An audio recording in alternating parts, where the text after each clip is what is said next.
I understand now, as I record our conversation, that I had begun to say more than Camille could bear to hear, and I should have ended the subject and kept my thoughts to myself and to this, my silent, non-judgmental journal. But then all I had wanted was someone to talk with, to share my growing fears and frustrations with. So I continued. My thoughts must linger on her death. Mother herself wished it so. It was she who insisted I be there. She who wanted me to know the truth. I think, maybe, Mother knew her death was near, and that she was trying to warn me, trying to show me that I should choose a different path than that of wife and mother. A different path? Whatever can you mean?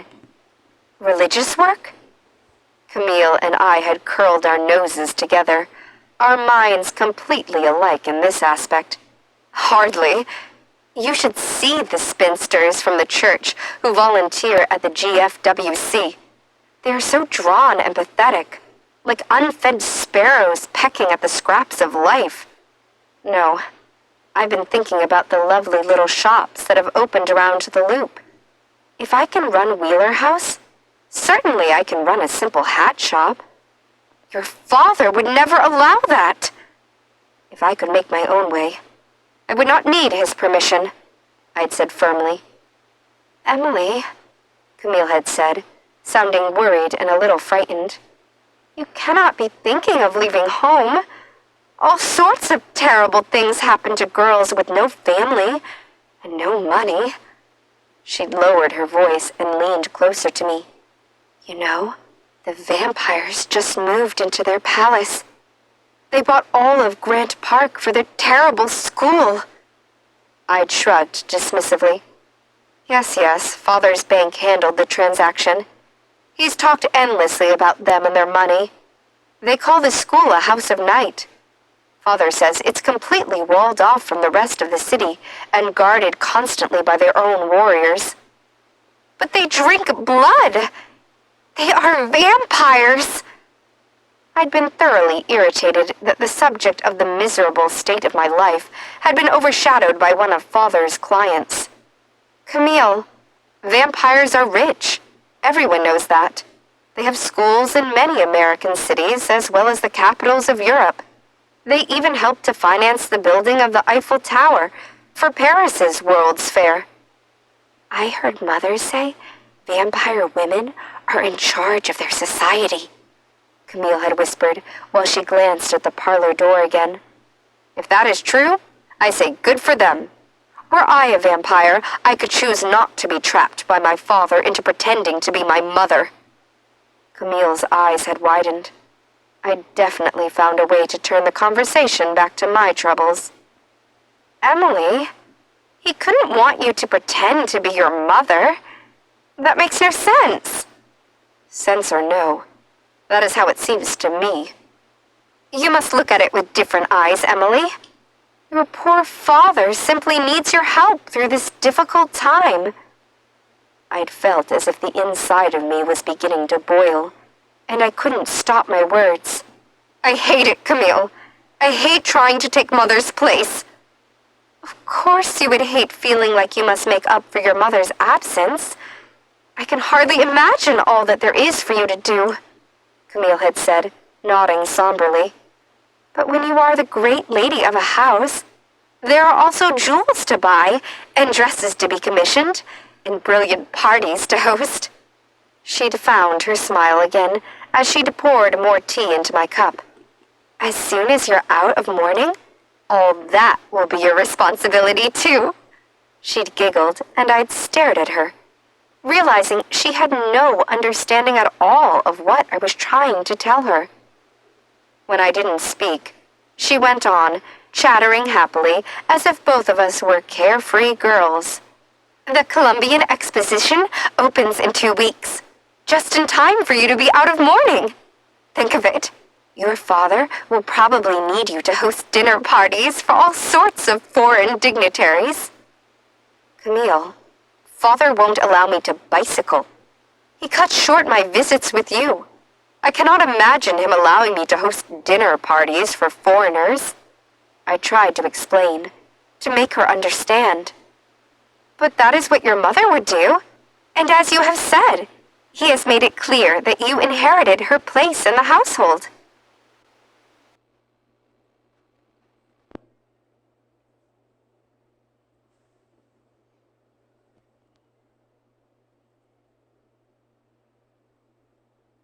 He has made it clear that I am trapped to be his slave and his imaginary wife, I'd shouted.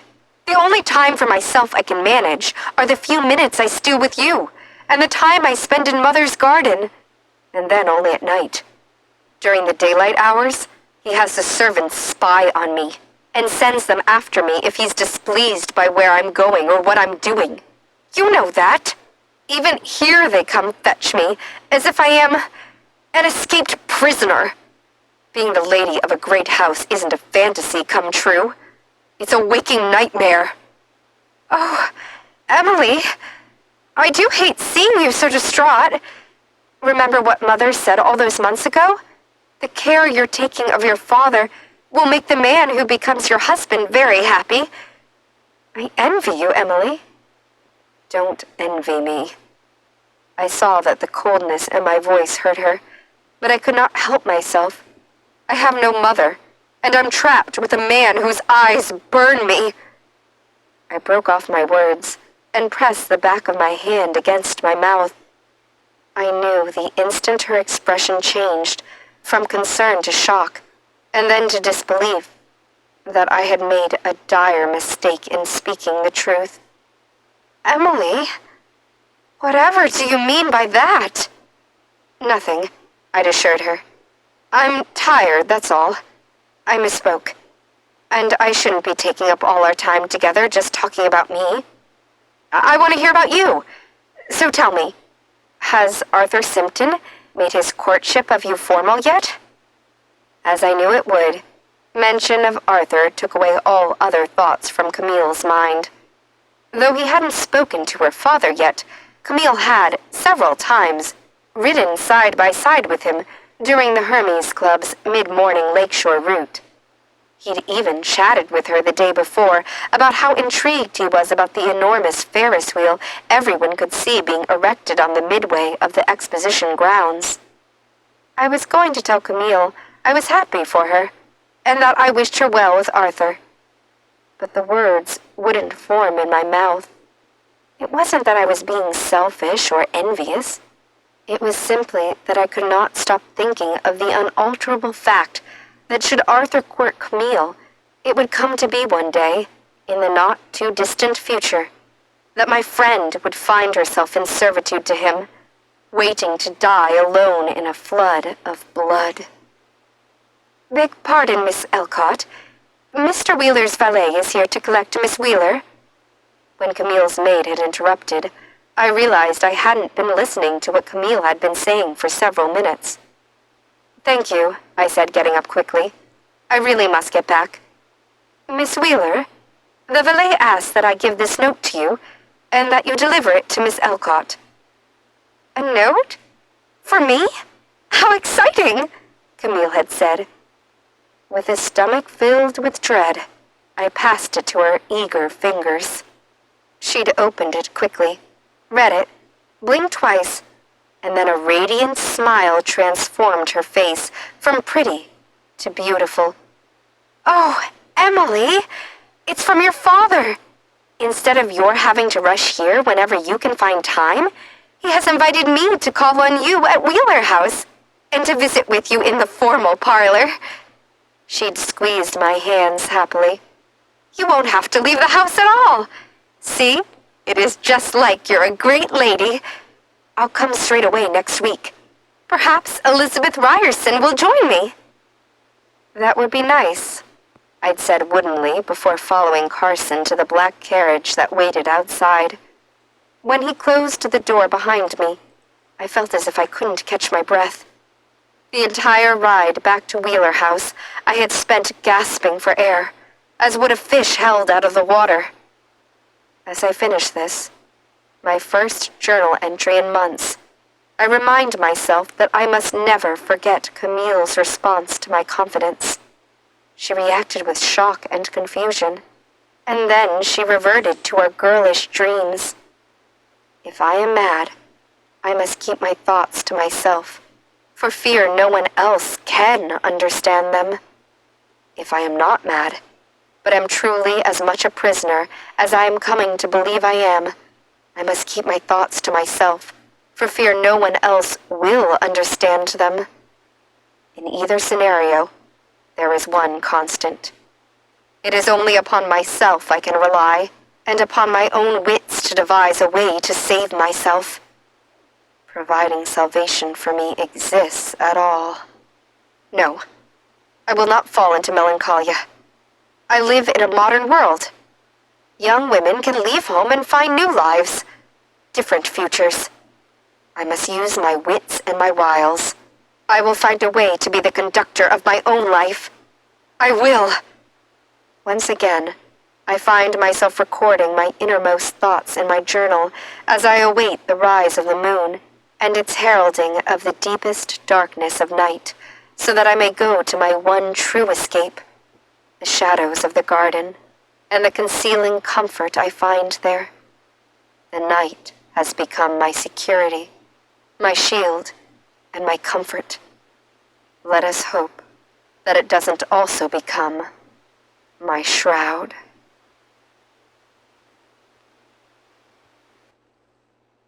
April 19th, 1893. Emily Wheeler's journal. My hands shake as I write. I must make them stop. I must record all that has happened with accuracy. If I leave legible record of it, I shall be able to look back upon the events of the past several days when my mind is calmer, more rational, and I may then relive every bit of discovery and wonder. And not because I believe I could be mad. No, not at all. I wish to record my remembrances for a much different, a much more joyous reason. I have discovered the way to a new future. Or rather, he has discovered me. Someday I know I will wish to sift through the web of events that have caught me up, have carried me on a tide of surprise and joy and, yes, I will confess it here, perhaps even love. Someday, when my own children are grown, yes, I may indeed embrace the path of wife and mother, I can reread this and tell them the story of my romance with their beloved father and how he saved me from bondage and fear. My mind and my heart are filled with Arthur Simpson.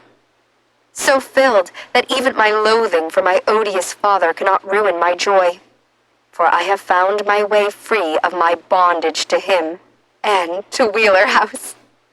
But I begin too quickly.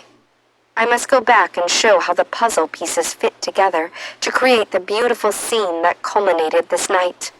Oh, happy, happy night. The afternoon I returned from Camille's home, Father awaited me in Mother's parlor.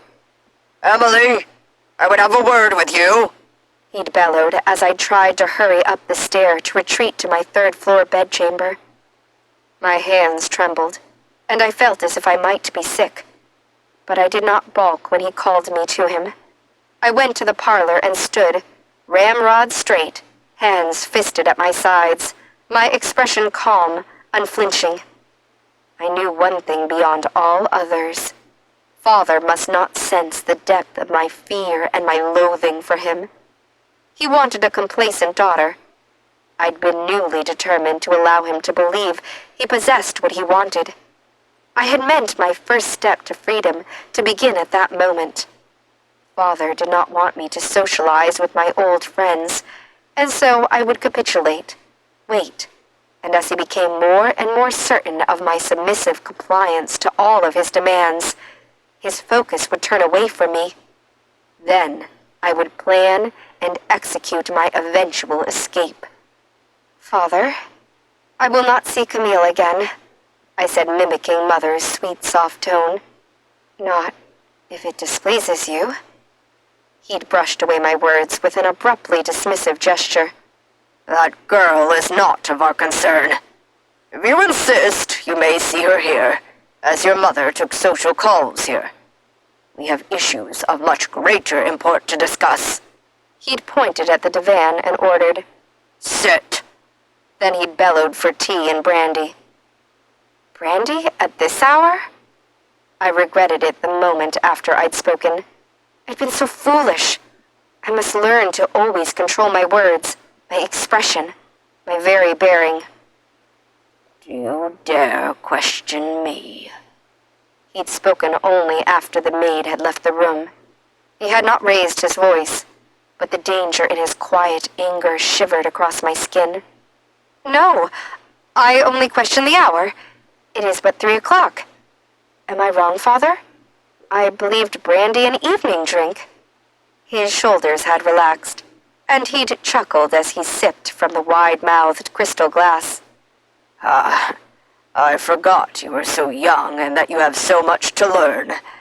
Emily, brandy is a man's drink, one that true men take when they so will. You shall begin to understand that women must behave a certain way, a way in which society dictates.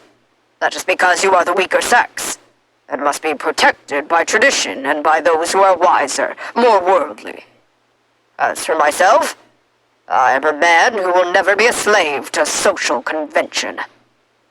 He'd taken another long drink from the glass, and refilled it as he continued. And that brings me to my point. Social convention dictates we spend at least 6 months in mourning for your mother, and we have practically fulfilled that time. Should anyone question us, well, I say in the face of the world's Columbian Exposition that social convention be damned. I'd stared at him, uncomprehending. Father had laughed aloud. You look exactly as your mother did after the first time I kissed her. That was the first night we'd met. I'd gone against social convention then, too. I'm sorry, Father.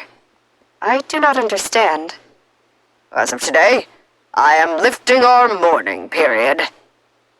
When I gaped silently, he waved his hand, as if wiping away soot from a window. Oh, some will be shocked, but most will understand that the opening of the world's Columbian Exposition constitutes a dire emergency.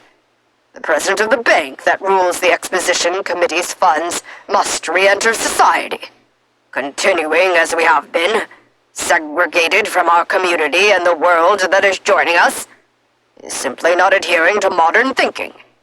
And Chicago will become a modern city. He pounded his fist on the table. Do you understand now? I'm sorry, Father. I don't. You will have to teach me, I'd said truthfully.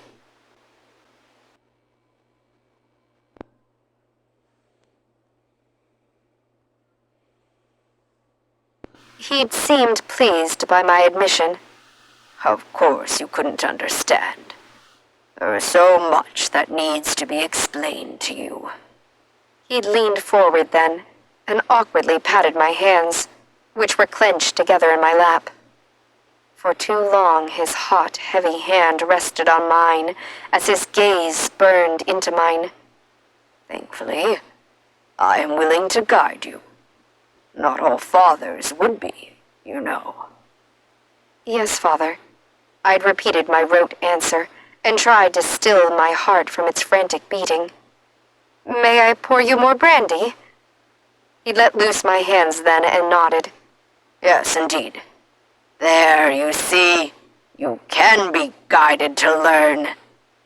I'd focused on not spilling the brandy as I poured, but my hands were trembling, and the crystal decanter had clanged against his goblet, causing the amber-colored liquid to almost spill.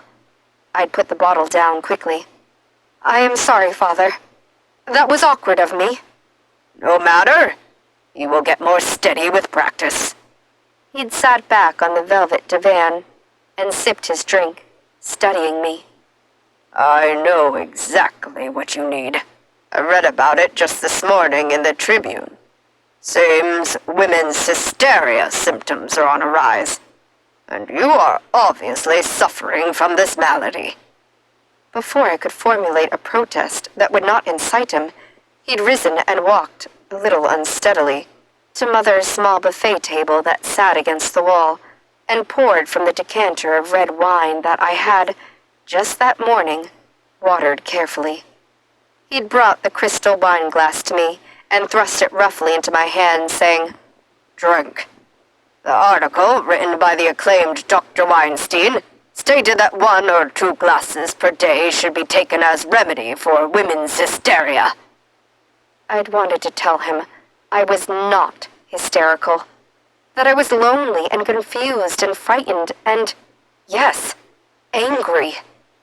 Instead, I sipped the wine, controlled my expression, and nodded serenely, parroting my, "Yes, Father," response.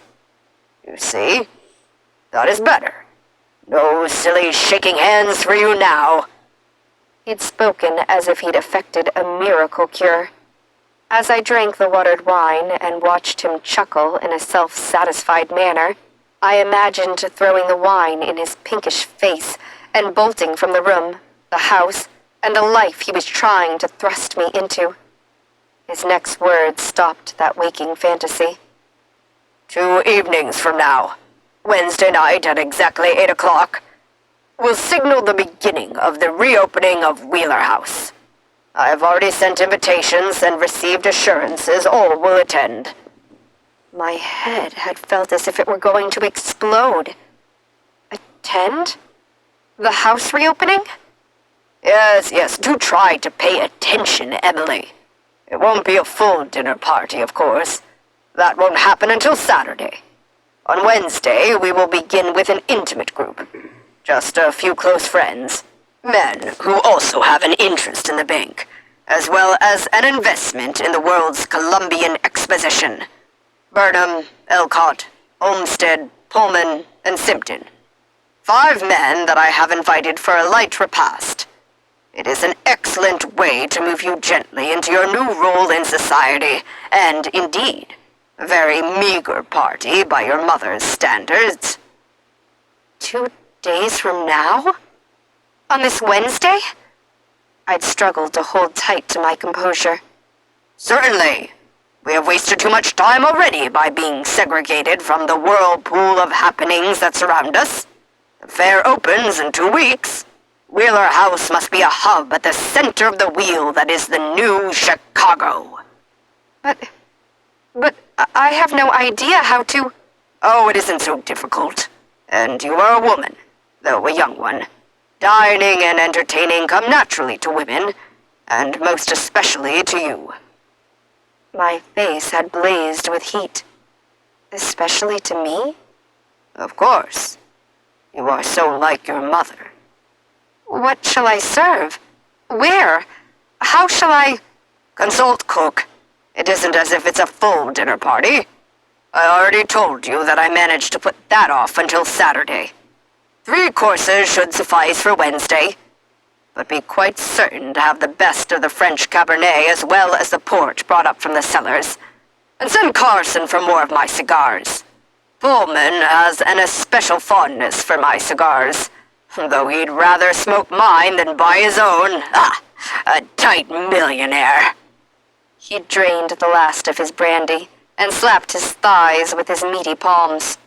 Oh, and as to what you should wear, you are lady of Wheeler House and have access to your mother's wardrobe. Make good use of it. He'd lifted his great bulk from the settee and was leaving the room when he'd paused and added, Wear one of Alice's emerald velvet gowns. It will bring out your eyes.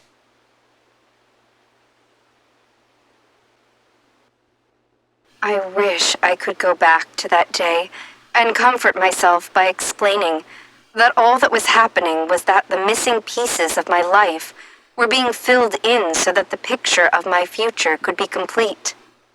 I needn't be so frightened and overwhelmed. All would be well. All would be most spectacularly better than well.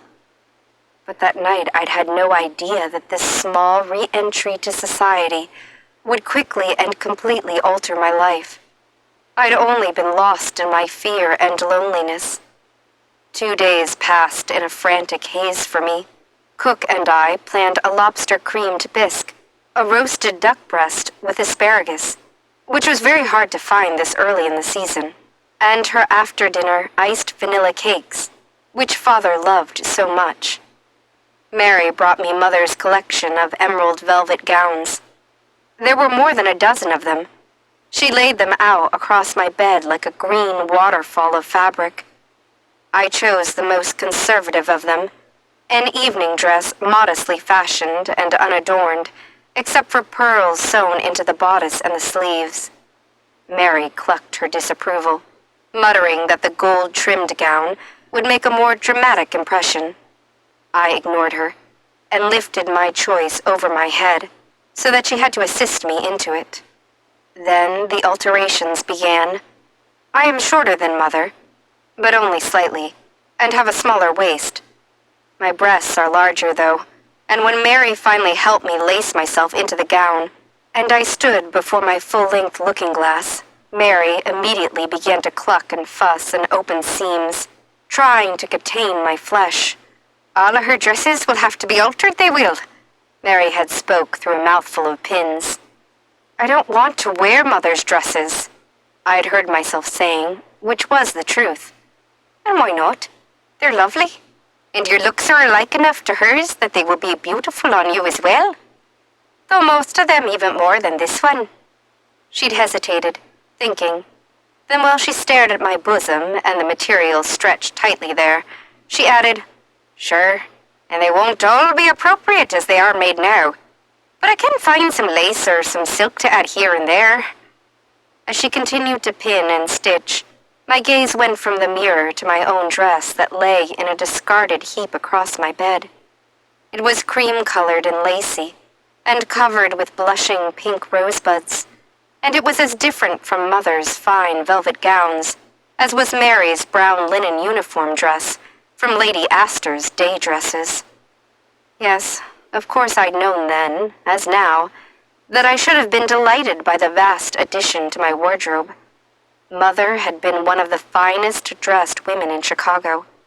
But when my gaze made its way back to the mirror, the girl swathed in her mother's gown who looked out at me felt like a stranger.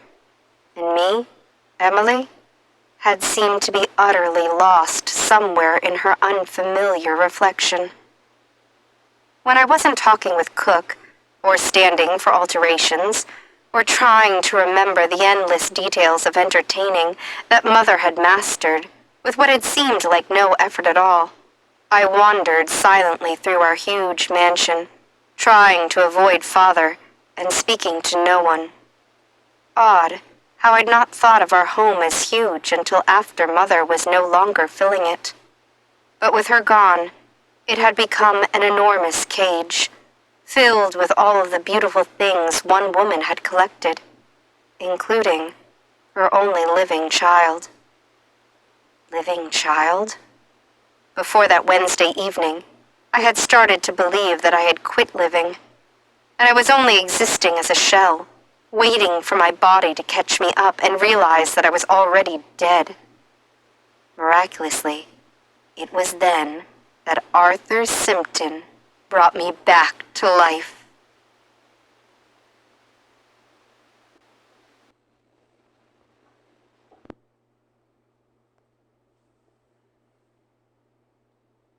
This evening, Wednesday, the 19th of April, Father sent a glass of wine up to my dressing room as Mary readied me for my first social event as Lady of Wheeler House. I knew the wine was strong, unwatered from the special bottles Father had ordered up from the wine cellar. I'd sipped it while Mary combed and pinned my thick auburn hair into place. "He's a considerate man, he is, your father," Mary had chattered. "It warms me heart, it does. How much care and attention he's been showing you." I hadn't said anything. What could I have said? I could easily look through her eyes at me, and at Father. Of course he appeared careful and considerate of me to the outside world. They had never seen his burning look, or felt the unbearable heat of his hand. When my coiffure was done, Mary had stepped away. I'd stood from the chair at my vanity and walked to my full-length looking-glass. I'll never forget that first sight of myself as a woman fully grown. My cheeks had been flushed from the wine, which came easily to me, as my skin is so fair as mother's had been. The dress fit me as if it had always been mine. It was the exact color of our eyes. I stared and thought hopelessly, I am my mother. At the same instant, Mary whispered, You are so like her. 'Tis like seeing a ghost, and crossed herself. There was a knock on my dressing-room door, and Carson's voice announced, Miss Wheeler, your father sends word that the gentlemen have begun to arrive. Yes, all right. I'll come down in a moment. I hadn't moved, though. I don't believe I could have made my body move had Mary not gently squeezed my hand and said, There now, I was silly to speak so. 'Tis not your mother's ghost ye are. Not at all. 'Tis a lovely lass who does credit to her memory. I'll light a candle for ye tonight, and pray her spirit watches over ye and gives you strength. Then she opened the door for me, and I'd had no choice but to leave the room, and my childhood, behind. It was a long way from my third-floor bedchamber and private parlor that had begun as a spacious nursery for children that never came, but it seemed it took only an instant for me to reach the last landing, the one that opened to the first-floor foyer below. I'd paused there.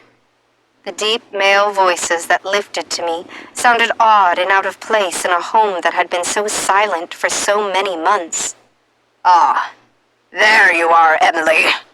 Father had closed the few steps between us, joining me on the landing.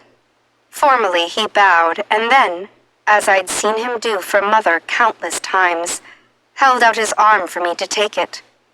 I automatically rested my hand on his arm and moved down the remainder of the staircase beside him.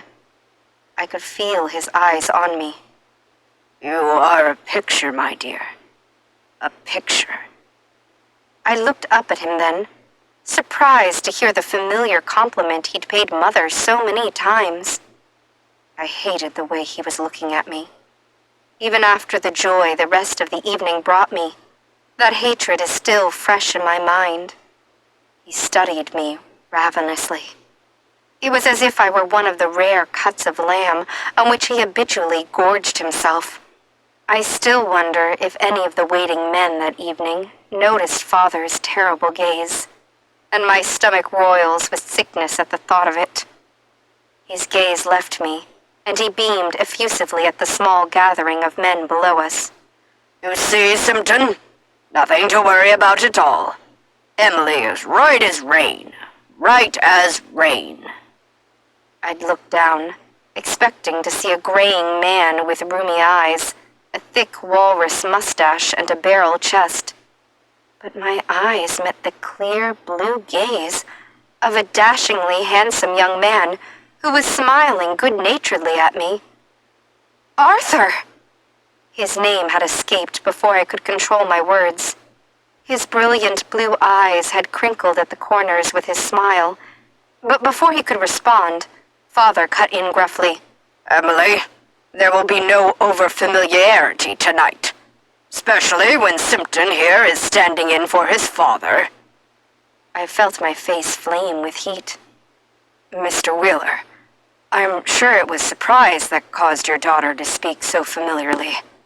I am, alas, not the man my father is. He joked, puffing up his cheeks and swelling his chest as to mimic his father's girth. Or at least not yet. A man I easily recognized as Mr. Pullman slapped Arthur on the back and laughed heartily. Your father does have a love of good food.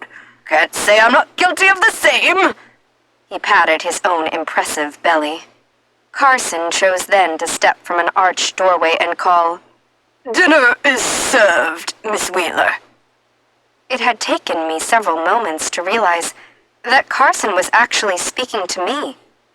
I swallowed past the dryness in my throat and said, Gentlemen, If you will follow me to the dining room, we would be honored by your company for tonight's modest repast."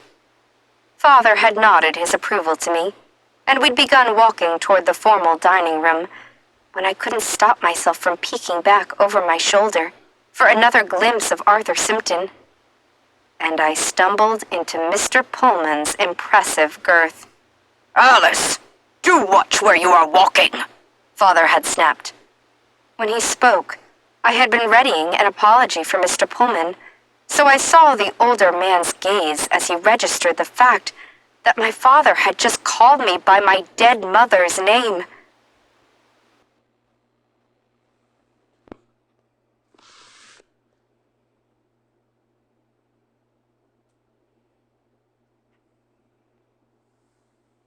His concern was palpable.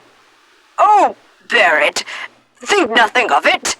Your lovely and talented daughter may stumble into me at will." The dear man put his hand on Father's shoulder, gently guiding him ahead of me, all the while engaging him in conversation and moving him forward into the dining room so that I could pause and have a moment to collect myself. "Now, let us discuss an idea I have for adding electric lighting to Central Station.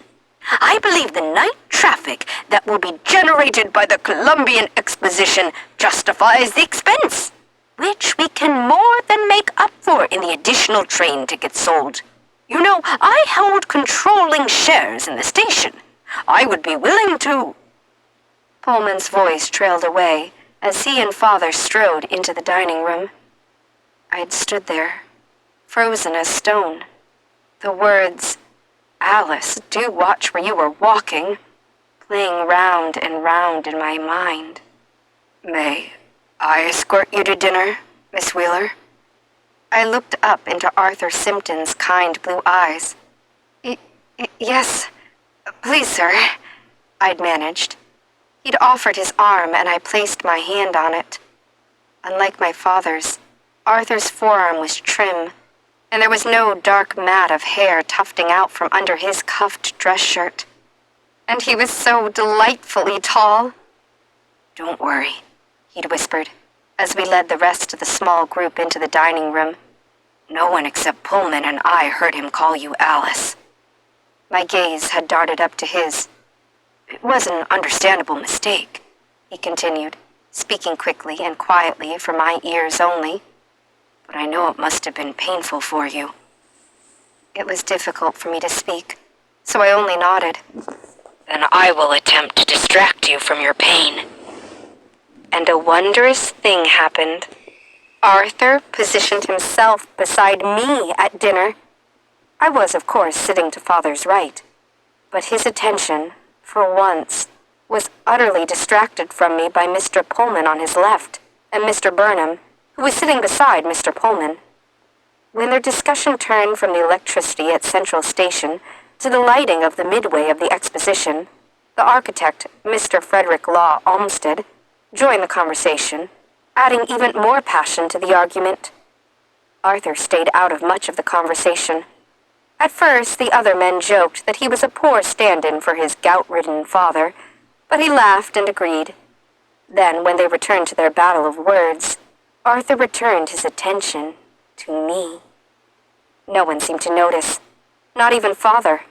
At least, not after I called for the 5th bottle of our good Cabernet to be opened and liberally poured, though he did send me a sharp look if I laughed at one of Arthur's witticisms. I learned quickly to stifle my laughter, and instead smile shyly at my plate. I did look up, though, as often as I dared. I wanted to look into Arthur's beautiful blue eyes and see the sparkle and the kindness with which they watched me. But I did not want Father to see, nor did I want Mr. Elcott to see. Mr. Elcott's gaze did not have my father's intensity, but I did find it on me often that night. It reminded me that Mrs. Elcott, as well as Camille, expected that Arthur Simpson was close to declaring his serious affections for their daughter, though in complete honesty, I will admit that I did not need a reminder. As I write this, I do feel a measure of sadness, or Perhaps pity is the more sincere emotion for poor Camille. But she should not have deluded herself. The truth is the truth. That night I took nothing from her that she hadn't attempted to first take from me. I also took nothing that was not freely, joyfully given. The dinner that I had dreaded seemed to last but a fleeting moment. Too soon, Father, his face flushed and his words slurred, pushed back from the table, stood and announced, "Let us retire to my library for brandy and cigars." I had stood when Father did, and the other 5 men got instantly to their feet. "Let us first have a toast," Mr. Pullman had said. He lifted his mostly empty wine glass, and the rest of the men had followed suit. "To Miss Emily Wheeler for a delightful dinner. You are a credit to your mother." "To Miss Wheeler," the men said, raising their glasses to me. I am not ashamed to admit that I'd felt a rush of pride and of happiness. "Thank you, gentlemen. You are all most kind." As they all bowed to me, I managed to sneak a look at Arthur, who winked quickly and flashed a handsome, white-toothed smile at me. "My dear, you were a picture tonight. A picture," Father slurred. "Have brandy and cigars sent to my library." "Thank you, Father," I'd said softly. "And I already arranged for George to be waiting in your library, with both brandy and cigars." He'd taken my hand in his. His was large and moist, as it always was, and he lifted mine to his lips. "You have done well tonight. I bid you a good night, my dear." The other men had echoed his good-night wishes as I hurried from the room, wiping the back of my hand on my voluminous velvet skirts. I'd felt my father's gaze burning me the whole way, and I did not dare look back, even for one last glimpse of Arthur Simpton. I had started toward the stairs, meaning to secret myself in my bedchamber so that I would be well out of sight when Father, thoroughly drunk, stumbled to his bed. I'd even told Mary, who was chattering non-stop, about what a success I'd been, to give me just a few moments to myself. But then I'd be ready for her to come to my room and help me out of the intricacies of Mother's gown, so that I may change into my nightgown for bed.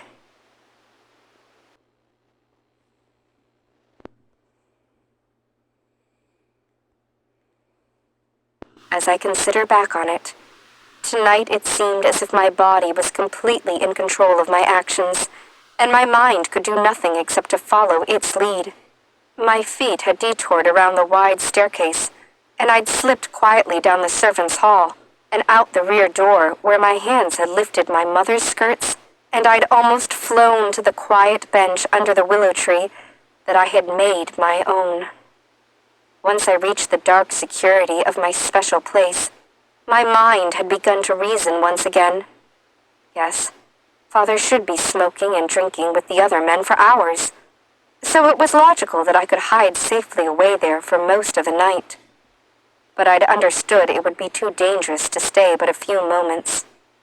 What if the moment I chose to slip upstairs was the same moment Father stumbled from his library to relieve himself, or to bellow for the cook to bring him something to satisfy his insatiable appetite? No, I would not chance that. And, of course, there was Mary. She would look for me if she didn't find me in my bedchamber, and I did not want even Mary to discover my sanctuary. Still, I'd breathed a deep, satisfied breath, taking in the cool night air and feeling the comfort lent to me by the concealing shadows. I'd wanted to steal just a few moments for myself, a few moments here in my special place to think about Arthur Simpton. He'd shown me such special kindness. It had been so long since I'd laughed, and even though I'd had to stifle my giggles, I had still felt them. Arthur Simpton had transformed the evening I had so dreaded from a strange and frightening event to the most magical dinner I had ever experienced. I hadn't wanted it to end. I still do not want it to end. I remember that I could not contain myself for another moment. I stood, and holding wide my arms, I twirled around in the darkness within the curtain of willow boughs, and laughed joyously until, exhausted by the unaccustomed rush of emotion, I sank to the young grass, breathing hard, and brushing from my face the thick fall of hair that had escaped my chignon. You should never stop laughing. When you do, your beauty changes from extraordinary to divine, and you look like a goddess come to earth to tempt us with your untouchable loveliness. I'd scrambled to my feet, more thrilled than shocked as Arthur Simpton parted the willow boughs and stepped within.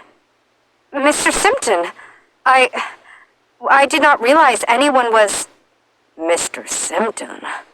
He'd cut me off with a warm, contagious smile. Surely even your father would agree we need not be so formal here. My heart had been pounding so loudly that I believe it drowned out the sound of my good sense that was shouting at me to hold my words, smile, and return quickly inside, because instead of doing any of those 3 reasonable things, I'd blurted, "My father would not agree to us being alone in the garden together, no matter what I call you." Arthur's smile had instantly dimmed. Does your father disapprove of me? I shook my head. No, it's nothing like that. Or at least I don't believe so. It is just that since Mother's death, Father seems to disapprove of everything.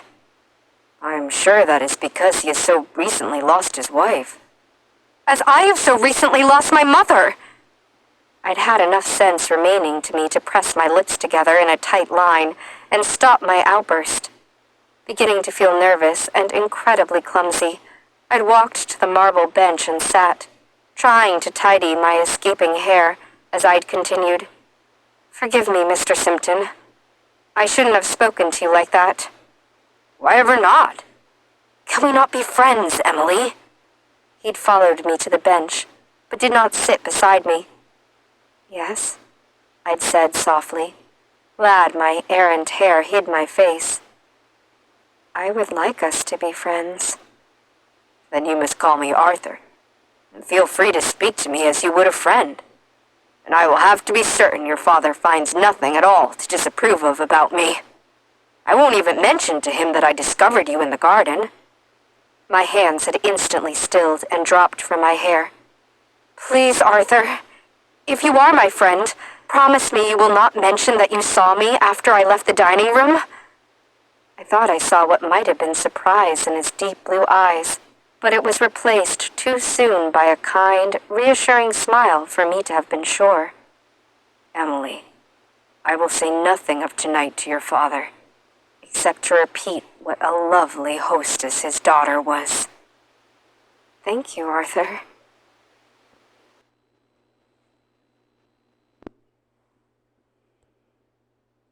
He did sit beside me then, not close, but his scent came to me. Cigars and something that was almost sweet. Thinking back, I realized that was foolish. How could a man smell of sweetness? But I didn't know him well enough yet to understand that the absence of strong spirits and cigars on his breath seemed sweet after Father's foul odor. Do you come here often? His question had seemed such an easy one to answer. Yes, I do. And your father doesn't know you do? I'd hesitated only a moment. His eyes were so kind, his gaze so honest, and he said he'd wanted to be my friend. Surely I could confide in him. But perhaps I should do so carefully. I shrugged nonchalantly, and found an answer that was as truthful as it was vague. Oh, Father is so busy with business that he rarely even notices the gardens. But you like them. I'd nodded. I do. They're beautiful. At night? But it's so dark, and you are so very alone. Well, as you are my friend now, I feel I can tell you a secret, even though it may not be very ladylike. I'd smiled shyly up at him. I am afraid perhaps it is both. My shyness had begun to evaporate, and I'd even dared to lower my lashes coquettishly. Now I'm intrigued. As your friend, I insist you tell me. He'd leaned a little toward me. I'd met his eyes and trusted him with the truth. I like the darkness. It's friendly and comforting. His smile had dimmed, and I'd worried that I truly had let my words reveal too much. But when he spoke, his voice had lost none of his kindness. Poor Emily. I can imagine you've needed to be comforted these past months. And if this garden comforts you, day or night, then I say it is a wondrous place indeed. I'd felt a rush of relief, and of joy at his empathy. Yes, you see, it is my escape and my oasis. Close your eyes and breathe deeply. You'll forget that it's night. Well, all right. I will. He'd closed his eyes and drew a deep breath. What is that lovely scent? I didn't notice it until now. It's the stargazer lilies. They've just begun to bloom, I'd explained happily. No, keep your eyes closed. Now listen. Tell me what you hear. Your voice, which sounds to me as sweet as the lilies smell. His compliment made my head light, but I'd scolded him with mock seriousness. Not me, Arthur. Listen to the silence, and tell me what you hear within it. He'd kept his eyes closed, tilted his head, and said, Water. I hear the fountain. Exactly. I especially like sitting here, hidden under this willow. It is as if I have found my own world, where I can hear the sound of the water rushing from the fountain, and imagine that I'm riding my bicycle again beside the lake, with the wind in my hair, and no one and nothing catching me. Arthur opened his eyes and met my gaze. No one? No one at all? Not even a special friend? My whole body had felt flushed, and I'd said, perhaps now I could imagine a friend joining me. And I do remember how you loved to bicycle. He'd surprised me then by slapping his forehead. Bicycle! Oh, that reminds me of how I found you here in the garden. I excused myself early, so that I might return home to speak to Father before he goes to bed. I'd bicycled here, and was alone, mounting my bicycle to return home, when I heard laughter. He'd paused, and his voice had deepened. It was the most beautiful laughter I had ever in my life heard. It seemed to be coming from the grounds behind the house. I saw the garden gate, opened it, and followed the sound to you.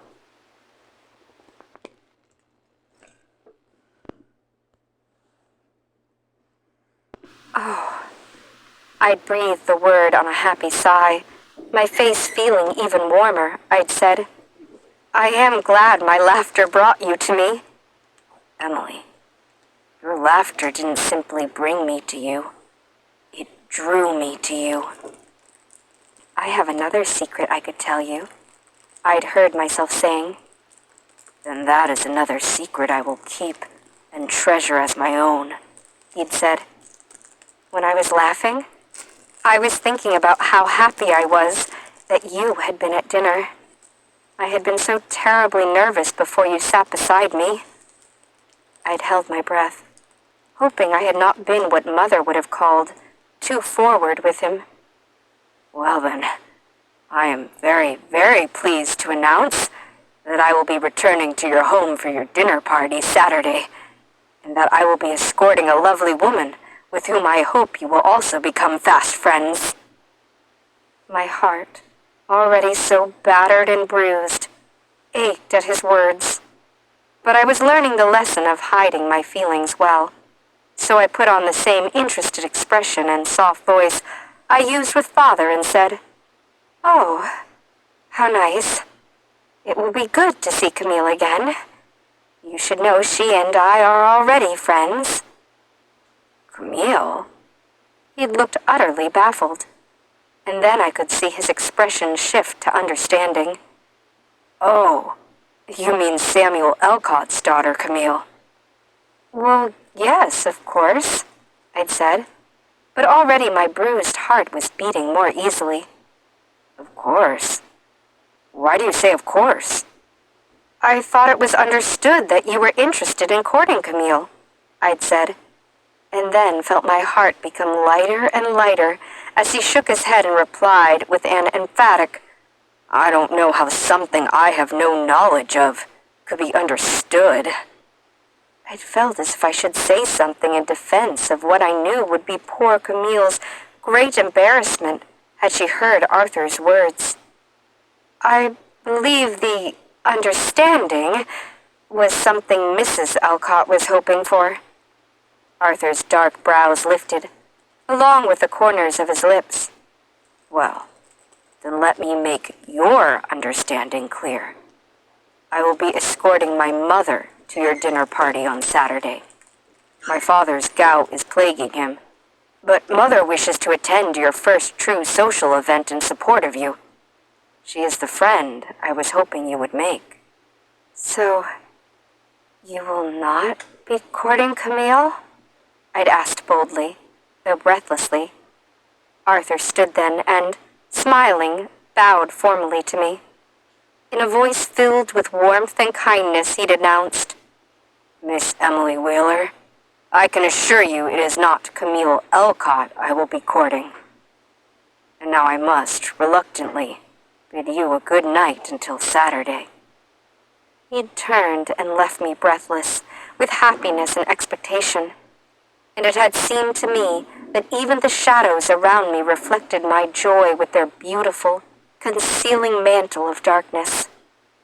But I hadn't spent many more moments reveling in the magical events of the night, though my heart was filled by Arthur Simpton, and I wanted to think of nothing but our wondrous conversation, and that he had practically left me with a promise that it would be me he would be courting in the future.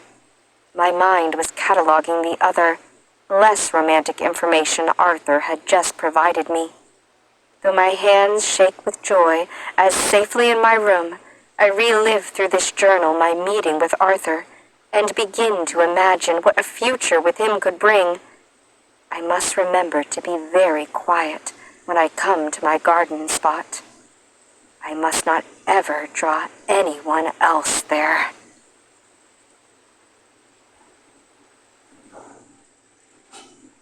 April 27, 1893. Emily Wheeler's Journal.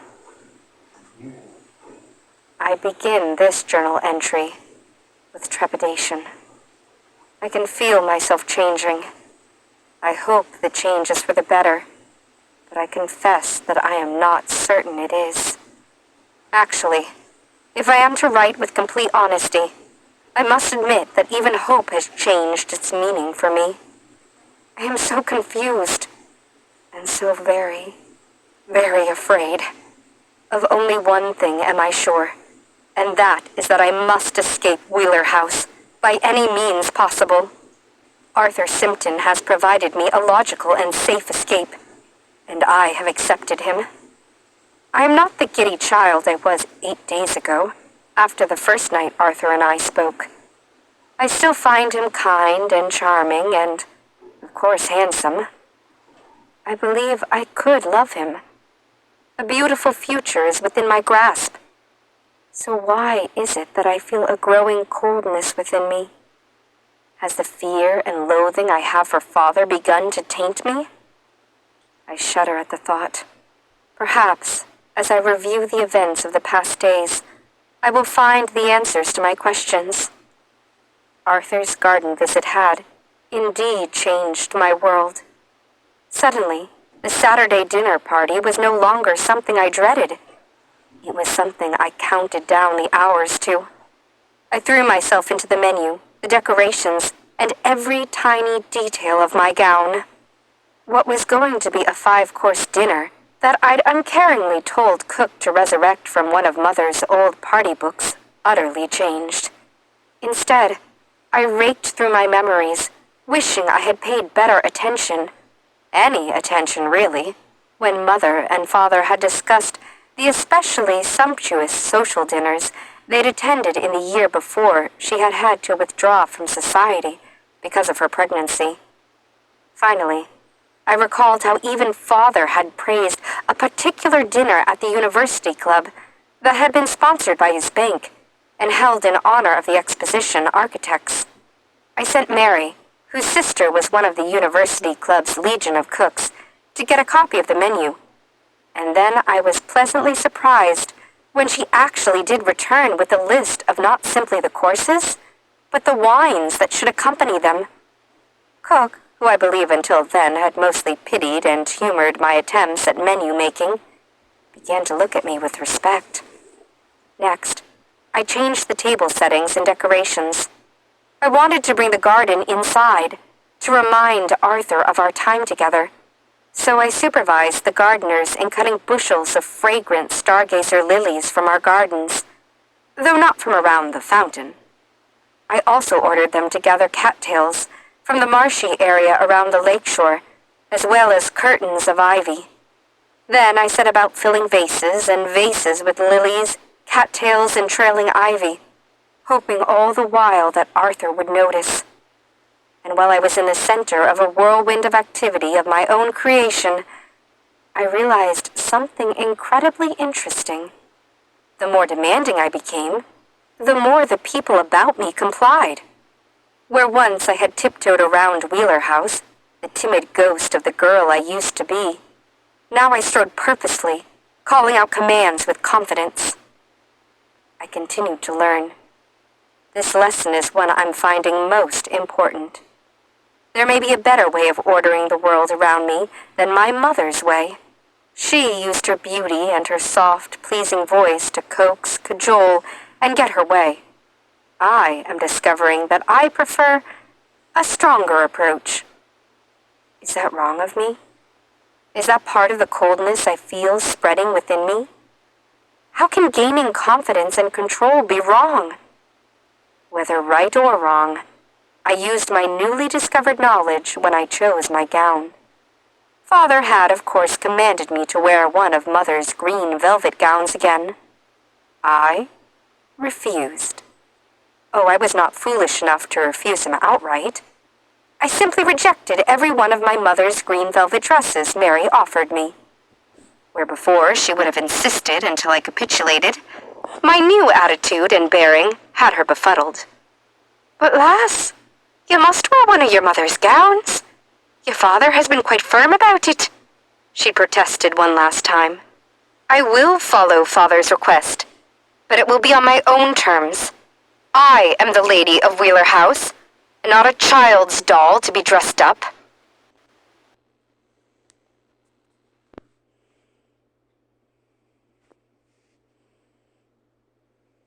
I'd gone to my armoire and pulled from the recesses of it the gown I had planned on wearing for my presentation ball. It was cream silk, with cascades of embroidered green ivy decorating the skirt. The bodice, though modest, was full, as was the skirt, but the waist was cinched tiny, so that my figure became a perfect hourglass, and my arms were left alluringly, though appropriately bare. I handed the gown to Mary. Take a green velvet sash and bow from one of Mother's dresses. I'll wrap the sash around my waist and stitch the bow to the side of the bodice. And bring me one of her green velvet hair ribbons.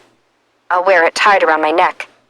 If Father objects, I can truthfully tell him that I am, as he asked, wearing Mother's green velvet.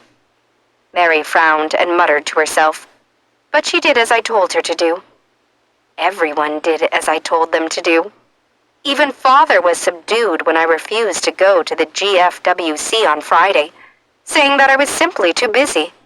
Well, Emily, tomorrow everything must be just so. Just so. Skipping this week's volunteer duties is certainly understandable. It is commendable to see you fulfilling your responsibilities as Lady of Wheeler House. Thank you, Father, I'd answered him with the same words I used countless times before, but hadn't softened my tone and dropped my head. Instead, I looked him directly in the eye and added, "And I won't be able to dine with you this evening. There is just too much for me to do, and time is too short." Indeed, well, indeed. Be quite certain you make good use of your time, Emily. "Oh, do not worry, Father. I will." Nodding to himself, Father hadn't seemed to notice that I'd left the room before he'd dismissed me. It had been a delicious luxury to command George to bring a tray up to my sitting room Friday evening. I ate in perfect peace, sipped a small glass of wine, and recounted the gold-foiled RSVPs. All 20 invitations had, indeed, been accepted. I had placed the Simpsons reply card on the top of the pile. Then I lounged on my daybed that sat before my small third-floor balcony and burned 6-pillared candlesticks while I leafed through the latest Montgomery Ward catalog. For the first time, I began to believe I might enjoy being Lady of Wheeler House. Excitement didn't keep me from feeling a dizzying rush of nerves when Carson made his announcement Saturday evening that the guests were beginning to arrive. I'd taken one final look in the mirror while Mary tied the thin velvet ribbon around my neck. "You're a great beauty, lass," Mary had told me. "You'll be a success tonight." I lifted my chin and spoke to my reflection, banishing the ghost of my mother. "Yes, I will." When I'd reached the landing, Father's back was to me. He was already engaged in an animated conversation with Mr. Pullman and Mr. Ryerson. Carson was opening the front door for several couples. 2 women, one I recognized as the rather plump Mrs. Pullman, and the other, a taller, more handsome woman, were admiring the large central arrangements of lilies, cattails, and draping ivy I'd spent so many hours on. Raised in pleasure, their voices had carried easily to me. "Well, this is quite lovely and unusual," Mrs. Pullman said. The taller woman had nodded appreciatively. "What an excellent choice to use these lilies. They have filled the foyer with an exquisite scent. It is as if we entered a fragrant indoor garden." I hadn't moved. I wanted to take a private moment of pleasure, so I'd imagined just for an instant that I was back on my bench in the garden, curtained by willows, cloaked by darkness, and sitting beside Arthur Simpson. I'd closed my eyes, drawn a deep breath, inhaling calm, and as I released it, his voice had lifted to me, as if carried on the power of my imaginings. "There is Miss Wheeler herself. Mother, I do believe the arrangement you have been admiring shows evidence of her hand." I'd opened my eyes to gaze down at Arthur, standing beside the handsome woman I hadn't recognized. I'd smiled and said, "Good evening, Mr. Simpson," and had begun descending the last flight of stairs. Father had brushed past them and hurried to meet me, moving so quickly that he was puffing with effort when he offered me his arm. "Emily, I do not believe you have met Arthur's mother, Mrs. Simpson," Father said, presenting me to her. "Miss Wheeler, you are even more lovely than my son described," Mrs. Simpson had said. "And this centerpiece arrangement of yours is spectacular. Did you, as my son surmised, create it yourself?" "Yes, Mrs. Simpson, I did, and I am flattered that you admire it." I hadn't been able to stop myself from smiling up at Arthur as I spoke. His kind blue eyes were alight with his own smile, one I was already finding familiar and increasingly dear. "And how would you know Emily created the arrangement?"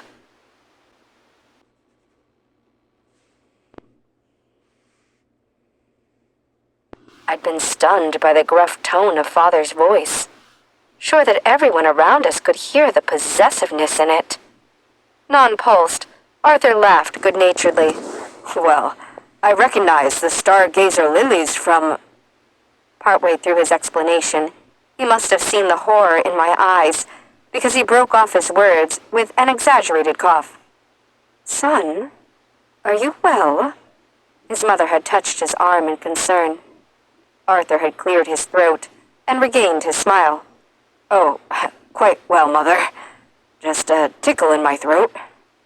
"What is it you were saying about Emily's flowers?" Father had been like a bloated old dog with a bone. Arthur hadn't missed a beat, but had continued smoothly. "Are they Emily's flowers? Oh, then I have made an excellent guess, because they instantly reminded me of her.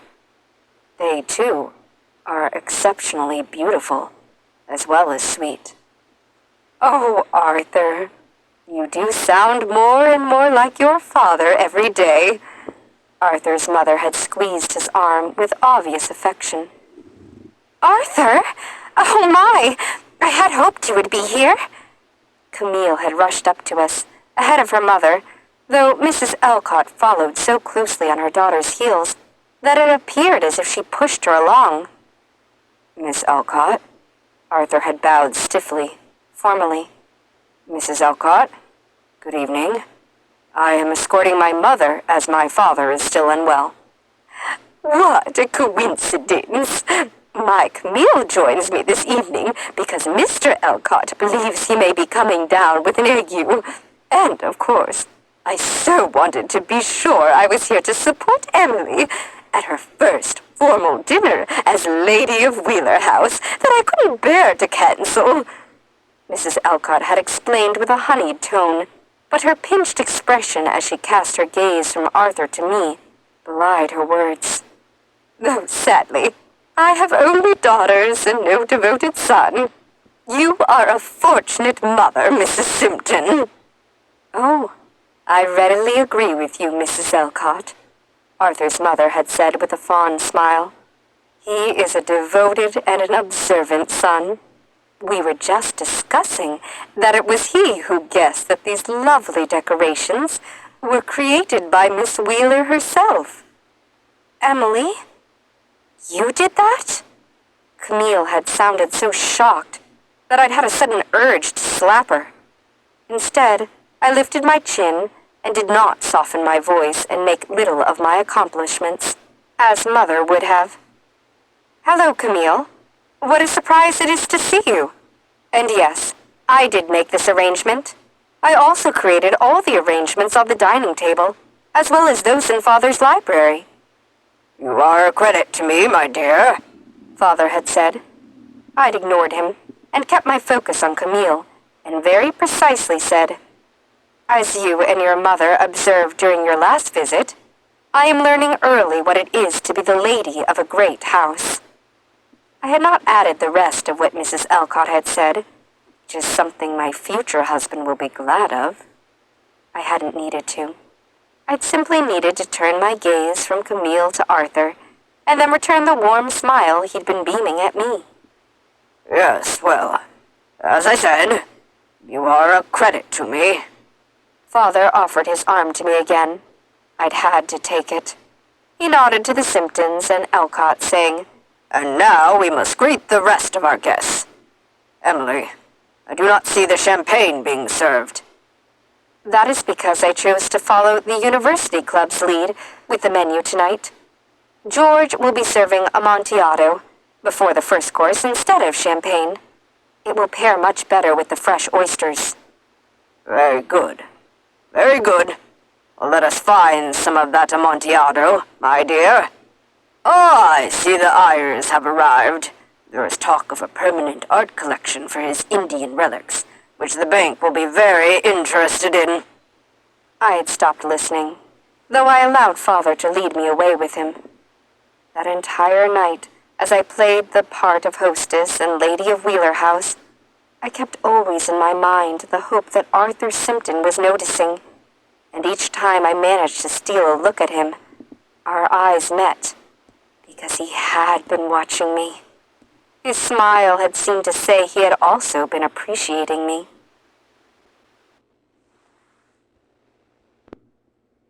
As the evening progressed, I'd understood that, as always, after dinner the men would leave us and retire to Father's library for brandy and cigars.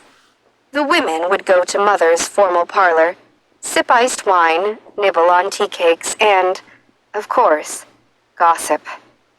I dreaded that separation, and not simply because Arthur would not be there, but because I had no experience conversing with ladies of my mother's age. Camille was the only one of them within a decade of my age. I'd realized I had a choice to make. I could sit beside Camille and chatter like I was nothing more than any other young girl, or I could truly attempt to be Lady of Wheeler House. I knew I might be treated with condescension. There were, after all, great ladies such as Mrs. Ryerson, Mrs. Pullman, and Mrs. Eyre present, and I was but a 16-year-old girl. But as I led the ladies into Mother's parlor, and was met with the familiar and soothing scent of the stargazers I had so meticulously arranged, I made my choice. I did not withdraw to the window seat with Camille and cling to my childhood.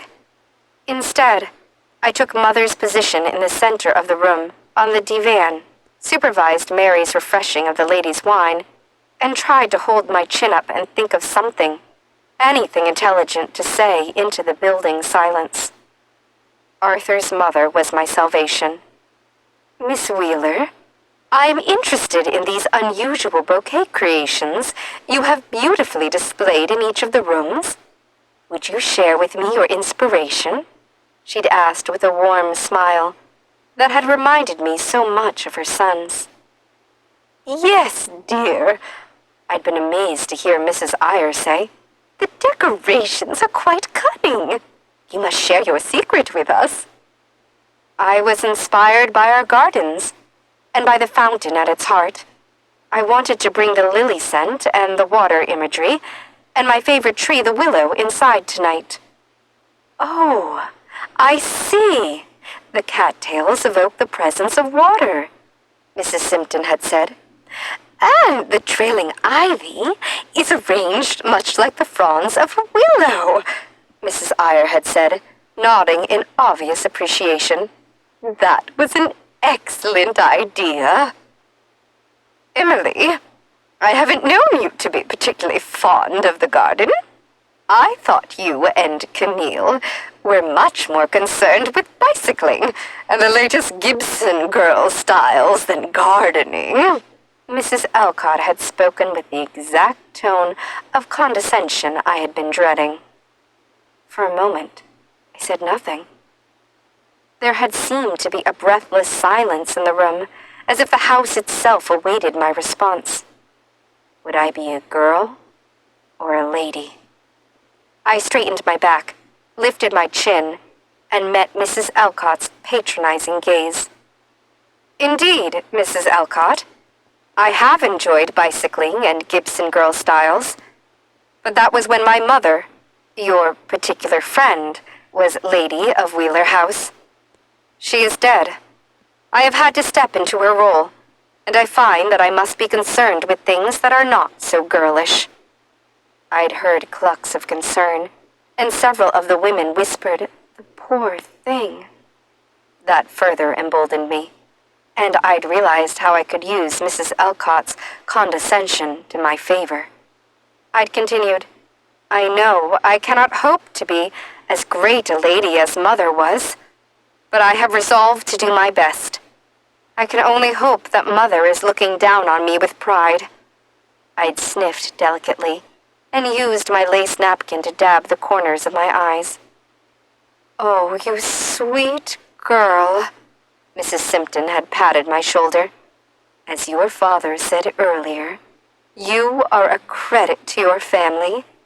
Your mother and I were not well acquainted, but I am a mother with daughters of my own, so I feel confident when I say that she would be very proud of you. Very proud indeed." Then each of the ladies in turn consoled me and assured me of their admiration. Each of the ladies except Mrs. and Miss Alcott. Camille and her mother said little for the rest of the evening, and were the first of my guests to leave.